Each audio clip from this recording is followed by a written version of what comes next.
தமிழ் திரைப்பட ரசிகர்களால் ஆட்சி என்று அன்போடு அழைக்கப்பட்ட முதுபெரும் நடிகை மனோரமா அவர்கள் தமிழ் திரையுலகத்தில் யாரும் எட்ட முடியாத சாதனையை படைத்தவர்.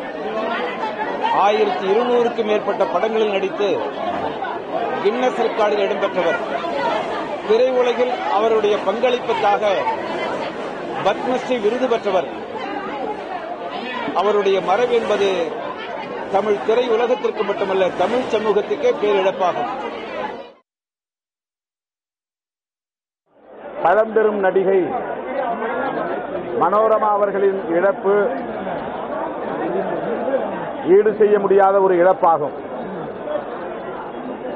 கிட்டத்தட்ட 4 தலைமுறை காலம் தமிழ் திரையுலகத்தில் நிலைத்து நின்ற பெருமைக்குரியவர்.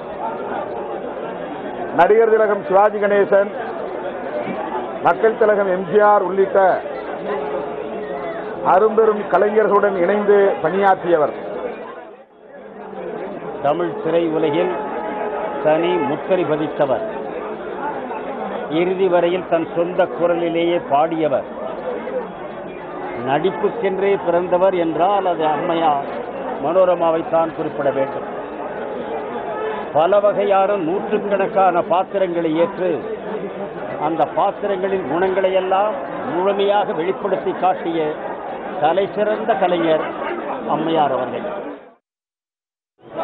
ஆட்சி என்று அழைத்த நமது மனோரமா ஆட்சி அவர்களின் குரலும் நடிப்பும் சீரிய சிந்தனையும் நிலைத்து நிற்க வேண்டும் என்று ஆண்டவனை வேண்டி நடிப்பிற்கு ஒரு இலக்கணமாய் நடிகர் திலகம் சிவாஜி கணேசன் அன்பு தங்கையாய் இருந்த மனோரமா ஆட்சி அவர்கள் இன்று மறைந்தது தமிழ் திரைப்படத்திற்கு மட்டுமல்ல, தமிழகத்திற்கும் பேரிழப்பாகும்.